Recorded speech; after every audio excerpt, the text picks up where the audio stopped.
It arrived on a Tuesday. Not in my mailbox like a normal human would do, but taped to my front door with what I can only describe as aggressive precision. 4 pieces of clear packing tape, one on each corner, applied with such force that I knew removing it would take off a layer of paint. Violation notice. Immediate action required.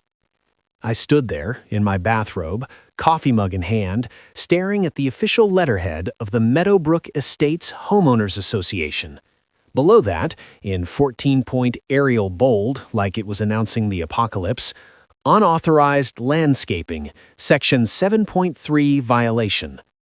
Before we dive into this absolute masterpiece of suburban warfare, drop a comment and let me know, where in the world are you watching from? Are HOAs this insane where you live? Let's see how global this nightmare is. My crime? The patch of earth in my front yard where, instead of the approved ornamental grass or the suggested begonias, I had planted tomatoes and cucumbers and a modest row of zucchini that, let's be honest, had gotten slightly out of control, but it was my front yard. I paid the mortgage, I mowed the grass, and if I wanted to grow vegetables where I could actually see them instead of hiding them in the backyard like I was running a produce speakeasy, that should have been my right. The letter was signed by Margaret Chen, HOA Vice President and Architectural Review Committee Chair. Of course it was Margaret. If you ranked the molecular structure of human beings by their percentage of spite, Margaret would be 97% spite, 2% caffeine, and 1% whatever chemical compound makes someone think a pantsuit in August is appropriate. I'd met Margaret exactly 3 times. Once, at the mandatory new homeowner orientation, where she'd handed me a 47-page binder of CC&Rs and smiled like she was handing me a subpoena. Once, when she'd knocked on my door to inform me that my trash cans were visible from the street for 6 minutes past the allowable window after pickup. And once, when she'd left a note on my car, parked in my own driveway because it was oriented in a manner inconsistent with neighborhood aesthetics. It was facing forward instead of backward. Apparently, in Margaret's world, all cars must back into driveways to maintain visual harmony. I looked at the tomato plants. They were beautiful. Deep green leaves, bright red fruit hanging like Christmas ornaments. The cucumbers were climbing their trellis with the determination of tiny vegetable mountaineers. The zucchini looked like they were plotting world domination, but that's what zucchini do. The violation notice gave me 14 days to restore the front yard landscape to compliance with approved plantings or face a $100 daily fine and potential legal action. $100 a day for tomatoes. I went inside. I made another cup of coffee, I opened my laptop, and I did what any reasonable person would do when faced with tyranny wrapped in bureaucracy and topped with a bow of absolute insanity. I declared war.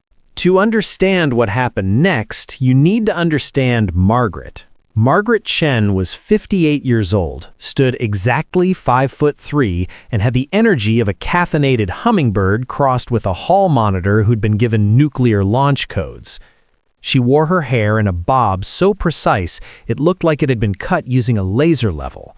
Her home was a beige colonial that sat 3 houses down from mine, positioned at the corner of Willow Lane and Harmony Drive, which meant she had visual oversight of approximately 40% of the neighborhood at any given time.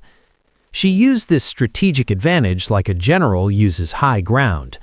Margaret had been on the HOA board for 11 years. She'd run for president twice and lost both times to a retired dentist named Phil who actually believed in community and reasonable governance.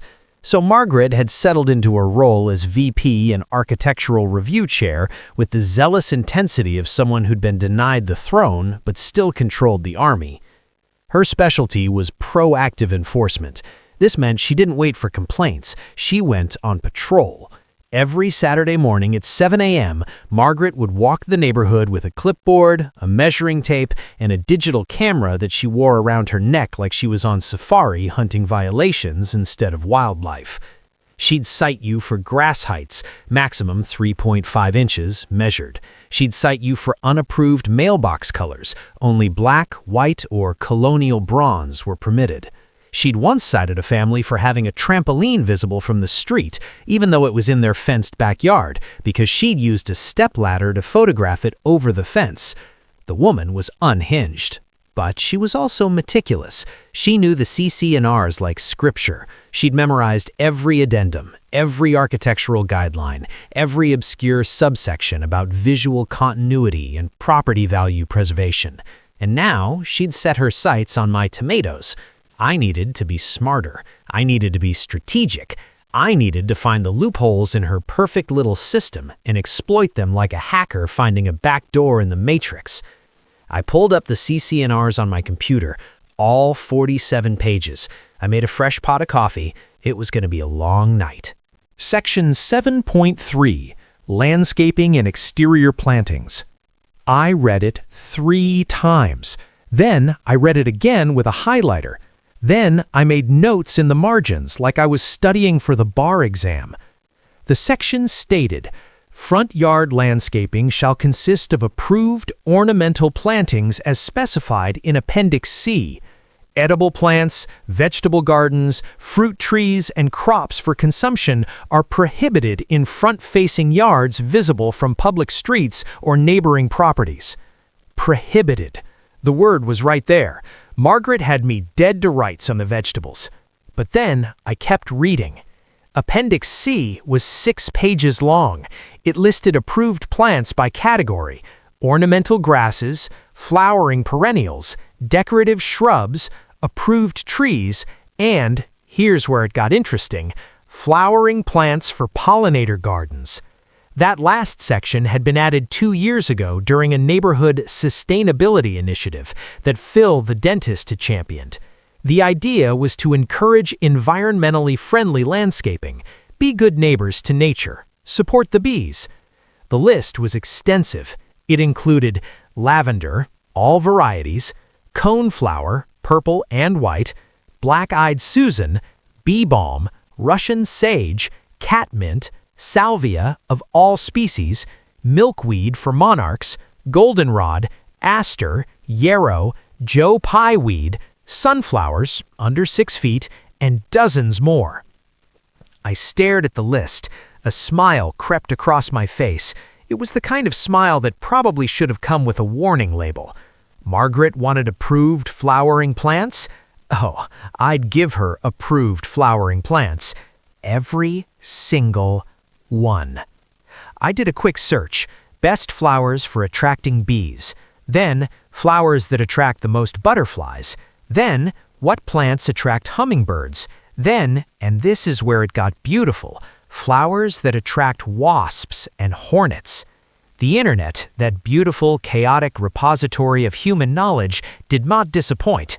Turns out, some of those approved pollinator plants, they didn't just attract cute bumblebees and painted lady butterflies, they attracted everything.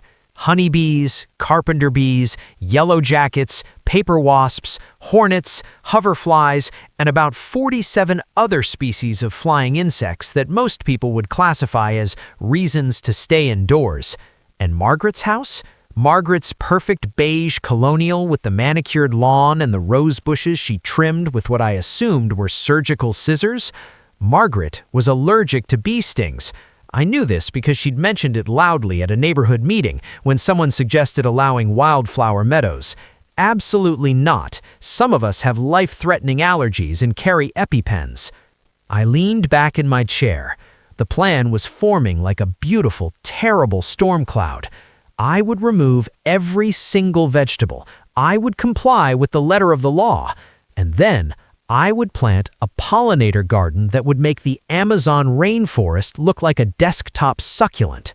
The nursery employee's name was Derek. He was 19, wore a green apron, and had the expression of someone who'd been asked to explain quantum physics using only hand puppets. "So," Derek said slowly, looking at my list, "you want all of these?" "All of them," I confirmed. That's That's 47 different species of flowers. Pollinator-friendly flowers, I corrected, approved by my HOA for environmental sustainability. Derek looked at the list again. Sir, this is enough plants to fill, like, a small botanical garden. Perfect, I said. I'll also need professional-grade soil amendments, organic fertilizer, a drip irrigation system, and whatever you'd recommend to make these plants absolutely thrive. Thrive? I want them flourishing, Derek. I want them so healthy that bees from 3 counties over hear about it. Derek blinked. Are you starting a farm? No, I said, smiling. I'm being a good neighbor. I spent $3,400 that day. I bought lavender by the flat. I bought bee balm in quantities that made Derek ask if I was doing this commercially. I bought Russian sage, salvia, catmint, and 7 different varieties of coneflower. I bought milkweed for monarchs. I bought asters for fall blooms. I bought Joe Pye weed, which sounds like a mobster, but is actually a gorgeous plant that grows 6 feet tall and attracts butterflies like a nightclub attracts influencers. And I bought sunflowers. The HOA rules said sunflowers were approved as long as they stayed under 6 feet, so I bought the variety that grows to exactly 5'11". Derek helped me load everything into a rental truck. As I was pulling away, he called out, "Sir, good luck with whatever this is." "Thank you, Derek. Pray for my enemies." I started at dawn on a Saturday, not because I wanted to, but because I knew Margaret did her patrol walk at 7 a.m., and I wanted her to see this in progress. First, the vegetables came out. I felt a pang of guilt pulling up the tomato plants. They'd done nothing wrong. They'd been perfect citizens of my front yard, but they were casualties of war now. I donated them to a community garden. The zucchini, which had grown to the size of baseball bats, I left on Margaret's porch with a note. "Thanks for inspiring me to garden better." Then the transformation began. I'd hired a landscaping crew, 3 guys named Jose, Miguel, and Carlos, who showed up with a backhoe, shovels, and the kind of work ethic that makes you feel bad about every lazy Saturday you've ever had. "You want it all?" Jose asked, looking at my sketch. "All of it," I said, "and I want it dense. I want maximum coverage. Think Chelsea Flower Show meets nature documentary." They worked like artists. By noon, they'd removed all the grass from my front yard, the entire thing. What was once 800 square feet of boring lawn was now freshly tilled soil, dark and rich and ready. At 7:15 a.m., right on schedule, Margaret appeared. She was wearing khaki cargo pants, a white polo shirt, and a sun visor. She had her clipboard. She stopped at the edge of my driveway, staring at the dirt. "Good morning, Margaret," I called out cheerfully, walking over with a bottle of water. "Beautiful day for landscaping, isn't it?" She narrowed her eyes. "What are you doing, James?" "Complying," I said. "You asked me to remove the vegetables. They're gone. Now I'm installing an approved pollinator garden. Appendix C, Section 4. All plants are pre-approved." "A pollinator garden?" She said the words like I just announced I was building a nuclear reactor. "Yep." I gestured at the flats of flowers sitting on my driveway. 47 different species, all native or adapted, all designed to support local bee populations, butterflies, and hummingbirds. I'm doing my part for the environment, Margaret, just like the HOA sustainability guidelines encourage. She looked at the plants. She looked at the bare dirt. She looked at me.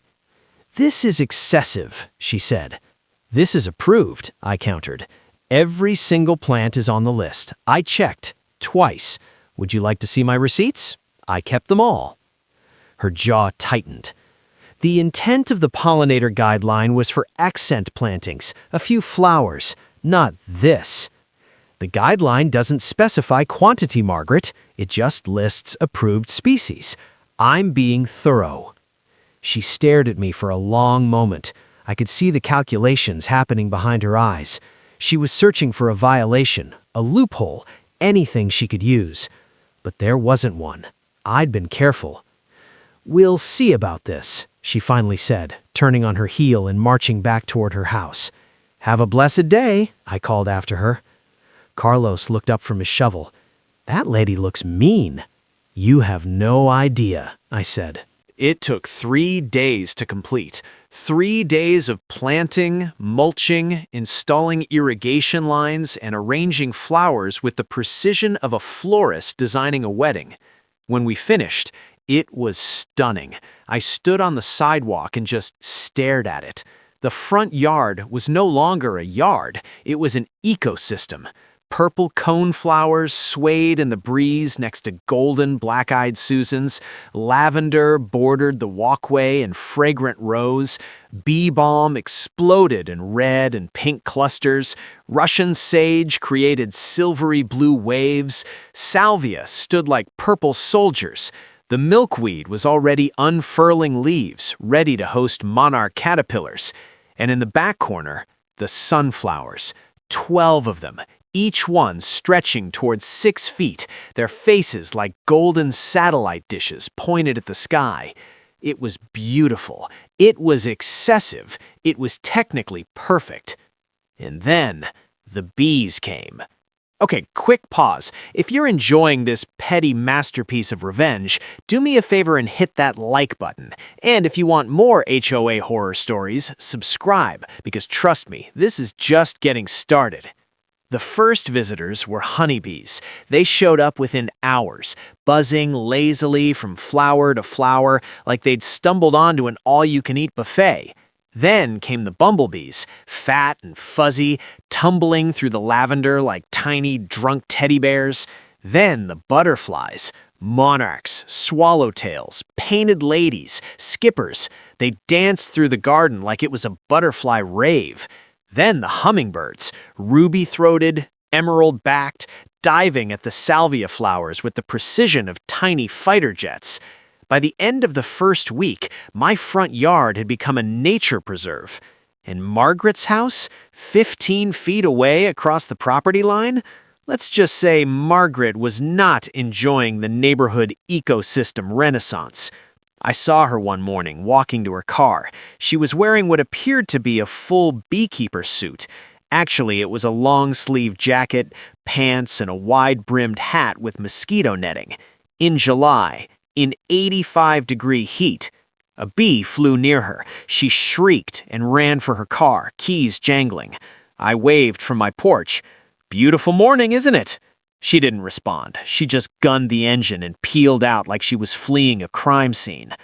Victory tasted sweet, like honey made by the 1,000 bees currently living in my front yard. Margaret's next move came via email, a mass message to the entire HOA board with me CC'd.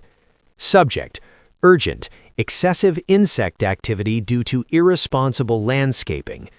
The email was a masterpiece of passive-aggressive bureaucratic rage. She claimed my garden was creating a public nuisance and endangering residents with life-threatening allergies.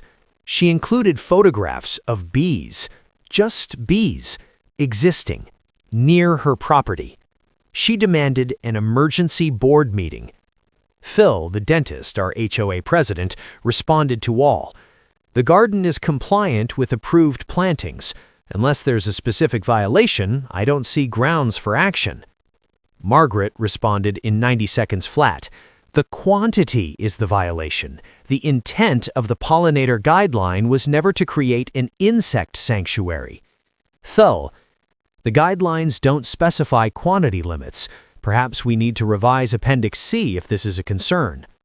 Margaret, I am calling for a vote to immediately suspend Section 7.3 Appendix C and require removal of excessive plantings. That's when I replied to all. Hi everyone, James here. Happy to attend any board meeting to discuss my garden. I've actually been documenting the positive environmental impact. In the first 2 weeks, I've identified 23 species of native pollinators, including 3 species of native bees that are listed as threatened. I've also seen a 47% increase in butterfly activity. I'd love to share my data with the board and discuss how other homeowners might want to participate in creating pollinator corridors throughout Meadowbrook Estates. Imagine if the whole neighborhood became a certified wildlife habitat. I've already started the application with the National Wildlife Federation. Wouldn't that be amazing for our property values? Let me know when works for everyone. Happy to present. I hit send. There was silence for 6 hours. Then Phil responded. That sounds wonderful, James. I think a presentation would be valuable. How about next month's meeting? Margaret didn't respond to the email chain, but the next morning there was a new sign in her front yard. Warning, bee allergy, severe medical condition. Please be respectful. It was printed on bright yellow poster board, laminated, mounted on a stake, and positioned to face directly toward my house. I stared at it. Then I went inside and ordered more plants. If Margaret thought the bees were bad, she was unprepared for phase 2. See, pollinator gardens don't just attract insects, they attract everything that eats insects. And in the natural world, that means birds. I'd noticed it first with the chickadees. They'd started showing up to hunt the caterpillars on the milkweed. Then the goldfinches arrived for the sunflower seeds. Then the nuthatches, the titmice, the wrens. But I could help them along. I went back to the store. This time I bought bird feeders. Lots of bird feeders. Tube feeders for finches, platform feeders for cardinals, suet feeders for woodpeckers, hummingbird feeders filled with sugar water, a ground feeder for doves and sparrows. I mounted them throughout the garden on decorative shepherd's hooks. Very tasteful, very approved. Then I bought a bird bath, a big one, 3 tiers, stone look resin with a solar-powered fountain. I placed it front and center. The birds lost their minds. Within a week, my front yard sounded like a jungle. Every morning at dawn, the chorus started. Chickadees calling their names, cardinals whistling, robins singing their territorial songs, mourning doves cooing like they were narrating a meditation app. And the woodpeckers, oh, the woodpeckers. A pair of red-bellied woodpeckers decided that the oak tree between my house and Margaret's was perfect real estate. They'd show up every morning at 6 a.m. and hammer on the trunk like they were sending Morse code. Tack, tack, tack, tack, tack. Pause. Tack, tack, tack, tack, tack. I loved it. It was nature's alarm clock. Margaret did not love it. I saw her one morning still in her bathrobe, marching out to the tree with a broom. She swatted at the woodpecker. It flew 10 feet away, waited for her to go inside, and resumed drilling. She came back out with a garden hose. She sprayed the tree. The woodpecker moved to another branch. This went on for 20 minutes. Margaret versus woodpecker. The woodpecker was winning. Finally, she screamed at the tree, "Get a job!" The woodpecker cocked its head, made a sound that I swear was laughter, and flew to my suet feeder. I watched this from my living room window, with a cup of coffee and the satisfaction of a man watching his plan unfold perfectly. The board meeting happened on a Thursday evening in the community clubhouse. Attendance was usually about 6 people. This time, 42. Word had spread. The neighborhood wanted to see the showdown. Margaret sat in the front row with a stack of papers that appeared to be a legal brief. She'd brought 3 binders, a laptop, and what I can only describe as a poster board presentation like she was defending a thesis. I sat in the back with a single folder labeled pollinator data and a smile. Phil opened the meeting. Okay, first item on the agenda, discussion regarding James's landscaping and the pollinator garden initiative. James, would you like to present? I stood up. Sure, thanks, Phil. So, as everyone knows, I installed a pollinator garden in my front yard using plants exclusively from the HOA's approved list. The results have been incredible. I walked to the front and pulled out my folder. I'd printed photos of butterflies, bees, birds, all taken in my yard. In 8 weeks, I've documented 23 species of native pollinators, 31 species of birds, and this yard has become a registered stopover habitat for monarch butterflies on their migration path. The National Wildlife Federation is processing our application to certify Meadowbrook Estates as a community wildlife habitat, which would be the first in the county. This could increase our property values by an estimated 8 to 12% based on comparable neighborhoods with similar certifications. I looked around the room. People were nodding. Someone in the back whispered, "That's actually pretty cool." Margaret shot to her feet. "This is absurd. He's not creating a habitat. He's creating a hazard. The bee population has exploded. I can't sit on my own patio without being swarmed. I carry an EpiPen because one sting could kill me." "The bees aren't swarming, Margaret," I said calmly. "They're foraging, and they're staying in the flowers, which are on my property. They fly everywhere." "They're bees, Margaret. That's what they do. They're also protected under state pollinator protection laws. I can't control their flight paths." She pointed a shaking finger at me. "You did this on purpose. You knew I was allergic. This is targeted harassment." The room went quiet. Phil cleared his throat. "Margaret, that's a serious accusation. Do you have evidence that James intentionally—" "Of course he did!" She grabbed one of her binders and slammed it on the table. "Look at the timeline. I cite him for vegetables. He immediately removes them and plants 47 species of bee-attracting flowers. 47! That's not gardening. That's biological warfare." "It's environmentalism," I corrected, "and it's completely within the HOA guidelines that you, Margaret, helped write." She was turning purple. "I move that we immediately amend Section 7.3 to ban excessive pollinator plantings and require James to remove 75% of his garden." "Second," said Gary, the treasurer, who was probably terrified of Margaret. Phil sighed. "Okay, we have a motion. Discussion?" A woman in the third row raised her hand. "I think James's garden is beautiful. I've been walking past it every day with my daughter. She's learning about butterflies. Why would we ban something educational?" Another hand. "Yeah, and didn't we approve the pollinator guidelines specifically to help the environment? Seems backwards to punish someone for actually doing it." Margaret was vibrating. "You don't understand. I can't leave my house." "Maybe you could, I don't know, take an allergy pill?" someone suggested. The room erupted in murmurs. Phil called for order. "Okay, let's vote. All in favor of amending Section 7.3 to limit pollinator plantings." Margaret's hand shot up. Gary reluctantly raised his. 2 votes. All opposed? 5 hands went up, including Phil's. "Motion fails," Phil announced. "The garden stays." Margaret stood up so fast her chair fell over. She grabbed her binders and stormed out, shouting over her shoulder, "This isn't over!" The door slammed. Someone in the back said, "Well, that was dramatic." Phil looked exhausted. "Meeting adjourned. James, nice presentation." I packed up my folder. As I walked out, 3 different neighbors stopped me to ask what kind of flowers I'd planted and where I bought them. The pollinator revolution had begun. Margaret went silent for 2 weeks. No emails, no violations, no clipboard patrols. It was suspicious. Then I got the letter. Not from the HOA, from the county zoning office. Anonymous complaint filed regarding potential zoning violation, commercial activity in residential zone, alleged plant nursery operation. Someone had reported me for running a business out of my house. I called the zoning office. The inspector, a tired-sounding woman named Linda, explained that someone had submitted photos in a written complaint claiming I was operating an unlicensed nursery. "Ma'am," I said, "I have a garden. I'm not selling anything." "Do you have business signage?" "No." "Do you have customers coming to purchase plants?" "No, I have neighbors who admire the garden and ask questions." "Do you have inventory for sale?"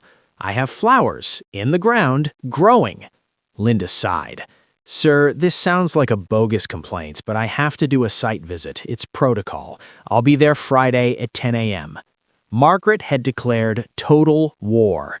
Fine, 2 could play this game. I spent the next 3 days preparing. I printed out every HOA approval, every receipt, every plant species list. I created a photo timeline of the garden's development. I documented every interaction with Margaret, every email, every violation notice she'd ever sent me. I also bought more bird feeders, and a butterfly house, and a solitary bee hotel, a wooden structure with drilled holes where native bees could nest, and a bat box, because bats eat mosquitoes, and they're technically wildlife. Friday morning, Linda arrived in a county truck. She was in her 50s, wore work boots, and had the expression of someone who'd seen too much suburban nonsense. I gave her the full tour. I showed her the plant list. I explained the pollinator initiative. I showed her the wildlife certification application. She looked at the garden. She looked at her clipboard. She looked at Margaret's house where I could see a curtain twitching. "Mr. Hayes," Linda said, "this is a garden. A really nice garden, actually. It's not a business. Complaint dismissed." "Thank you," I said. She walked back to her truck, then paused. "Off the record, whoever filed this complaint wasted county resources on a personal vendetta. That's frowned upon. We keep records of who files complaints." She drove away. I looked at Margaret's window. The curtain dropped. Before we wrap this up, huge thanks for watching. If this story gave you the petty revenge satisfaction you needed today, smash that subscribe button and ring the bell. We've got more HOA nightmares coming your way. Drop a like if you think Margaret got what she deserved. It's been 6 months now. The garden has gone through a full season cycle. The spring flowers have given way to summer blooms, which are now transitioning to fall asters and goldenrod. Margaret installed a 7-foot privacy fence on her side of the property line. It cost her $8,000. I know this because she complained about it loudly to another neighbor who told me. She also stopped attending HOA meetings. Phil, the dentist, asked me to lead a workshop on pollinator gardens. 12 neighbors attended. 7 of them have started their own gardens. The National Wildlife Federation approved our community certification. We're now officially a wildlife habitat community. Phil had a sign made and mounted it at the neighborhood entrance. Property values in Meadowbrook Estates have actually increased. Turns out, people like living in neighborhoods that aren't boring beige wastelands. Margaret tried one more violation notice. She claimed my sunflowers exceeded the 6-foot height limit. I measured them, 5 feet 11.5 inches. Phil sent her a letter suggesting she redirect her energy toward positive community engagement. She hasn't responded. Last week, I was outside watering when a family walked by. The dad stopped and said, "Hey, you're the butterfly guy. My kids love walking past your house. Can you recommend plants for our yard?" I gave him a list, the same list that had started this whole war. As I watched him walk away, I heard a sound, a sliding door opening. I looked over. Margaret was standing on her back patio, trapped behind her expensive new fence, staring at the 2-dimensional sliver of sky she could see between the boards. I was standing in my garden, surrounded by flowers and birds and butterflies and bees. I raised my hand. She looked at me. I waved. She went inside and slammed the door. I smiled and went back to my watering. Sometimes, the best revenge isn't about making your enemy suffer. It's about building something so beautiful they can't stand to look at it, and watching them build their own prison trying to avoid it. The end.